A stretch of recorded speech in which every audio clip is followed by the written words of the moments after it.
Hey, what's up everybody? This is Mr. 008 here, and today I have for you episode 43 of my Bloons Tower Defense 6 Let's Play series. So in today's video, we are going to be taking a look at middle of the road on military only mode with no monkey knowledge, and we are also going to try and avoid losing any lives. So, not sure exactly where the best Quincy placement is on this map. I probably could have put him somewhere else and had that be a little bit more effective, but I think we are fine as we are for right now on that note. So, in this video, I would also like to cover some balance changes that were brought to the Mortar in the most recent update, update 37 of the game. So, I'm not going to be getting all mortars that were affected in this episode, but I will give a brief overview of all the changes.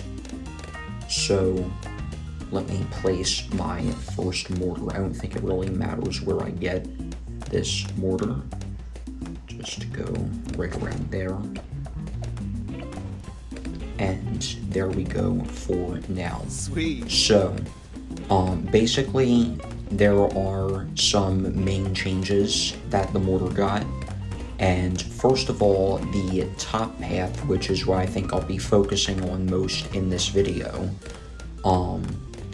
The big one now stuns ceramic balloons for, I believe, 3/4 of a second instead of half a second. So that's a nice buff to have.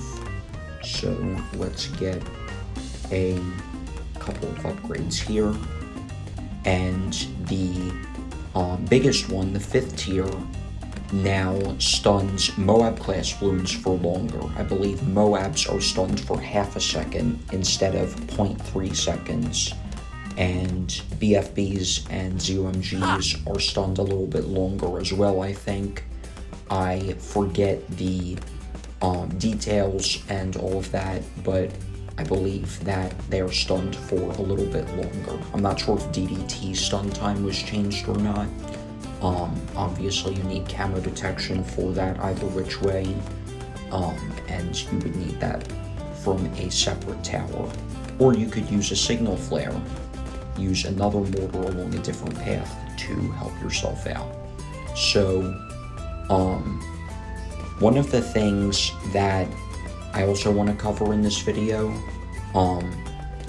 is that the mortar isn't really a tower that I'm big on, because I prefer to not have to micro that much, and you do have to micro substantially with towers like the mortar. So let's get that rapid reload right there, and we can save for the 4th tier now. So, speaking also of the mortar,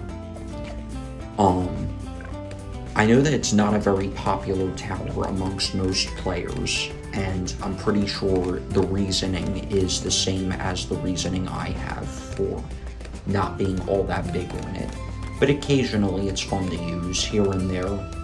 So, yeah, that is what I wanted to say. But let's get back to the balance changes. So, the middle path, once you get the 3rd tier upgrade, the heavy shells will attack a little bit faster. Instead of attacking at the same speed as the 2nd tier, the rapid reload, it'll attack 33% faster than that. And this buff does not carry over to the artillery battery. The artillery battery is remaining unaffected. Ninja Kiwi simply made this change to make the heavy shells a better transitional upgrade into the 4th tier, because not a lot of players like using the heavy shells mortar. It's like not a very popular upgrade. It's not like the big one or the artillery battery where it's actually a relatively popular upgrade or anything like that. So, bit of micro here, which again I'm not big on, but I'll do it here and there if need be. And Quincy is getting stronger, so we do have some more reliable, consistent popping power that isn't micro-intensive. So there is that as well. And not that we really have any Moab popping power at this point, but I think we'll still be fine for round 40, because we will deal 6 damage per shot with the big one. Again, Moab has 200 hit points, so it's not very reliable, but it's not terrible either. It's not useless. So there is that. And we still cannot pop black balloons with this third tier, but we are about to afford the big one. There we go. So this mortar does not have camo detection, unfortunately, but we can get a couple of mortars over here for camo. What's up? So let's get a signal flare like right at the start. We do not have it just yet, but that's okay. And I also want to talk a little bit about the bottom path of the mortar. So speaking of the signal flare, it was nerfed a little bit, and that is, I don't know how I feel about that. I mean, then again, signal flare is a really good upgrade if used right. I'm not going to be microing with this tower. I'm just going to be getting like 2 or 3 signal flares here and there, just for the purpose of just getting a generalized decamo going for my defense. And also, it looks like the big one deals 8 damage, not 6. At least to the Moab per shot. So there's that as well. And having the Bernie stuff also does not hurt. So that is nice. But the signal flare has reduced pierce on the decamo effect specifically, not on its general attack. But that is something that's a little bit interesting, and I don't know the stats or any of that on this tower, but what I do know is that it is a pretty good, reliable decamo tower. So Ninja Kiwi may have felt that it was just a little too strong for its price. And the cross-pathing benefits of getting it up to 103 for the bigger blast will now increase the pierce by a larger margin of the decamo, not just the blast itself, the popping of the balloons. And in addition to all that I've mentioned thus far, do note that the 103 mortar now has a decamo pierce of 53. It's 43 for the normal decamo, as opposed to 50 before the update. It's been nerfed to 43 balloons per shot can be decamoed. And when you upgrade it to the next upgrade along that path, or not the next upgrade along the path, but rather the cross path, for the bigger blast, as I was saying, that goes from 43 to 53. But before the update, it only went up by 5, but the base pierce was 50 instead of 43. So it got nerfed, in other words, from 50 plus 5 or 55 to 43 plus 43 plus 10, which is 53. So I'd still go for the speed cross path, but wanting to make cross paths balanced, as Ninja Kiwi is doing, is still a good thing. But I prefer the speed cross path, as like it's just my style, I guess you could say. So, I don't think camo balloons are an issue anymore. I think Moabs are the main issue we have. And that brings me to the next mortar that I would like to talk about. And that is the Shattering Shells.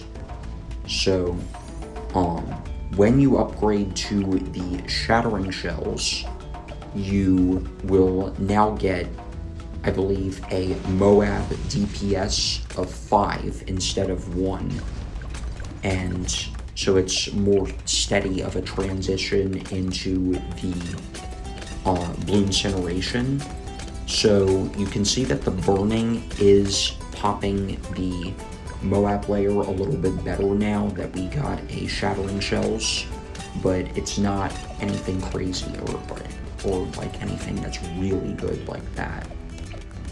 So let's go ahead and just get our micro back on track there and see where is the farthest one.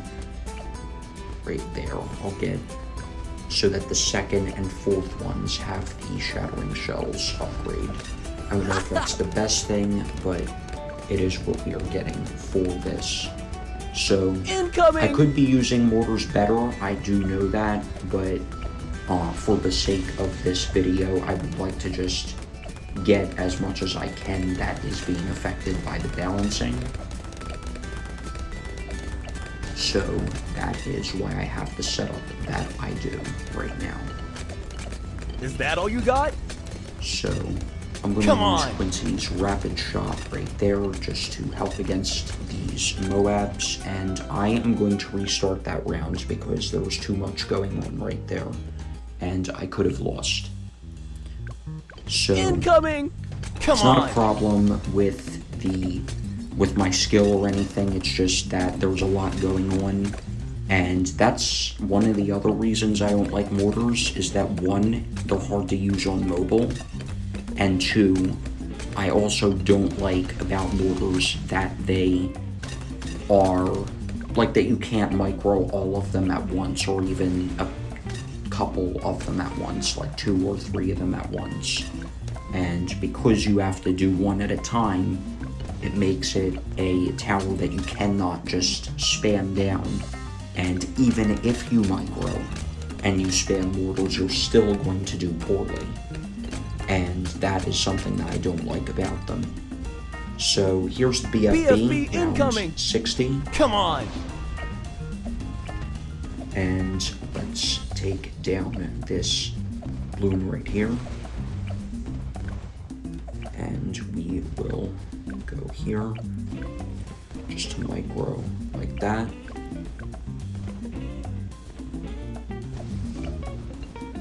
And just like that, there we go.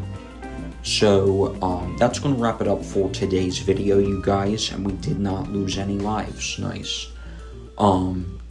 So thank you all for watching this video, and I hope you've enjoyed. If you have enjoyed, make sure to leave a like and subscribe for more interesting content, and I will talk to you all again in the next video. Big One MVP. And once again, I'll talk to you in the next video. Peace out.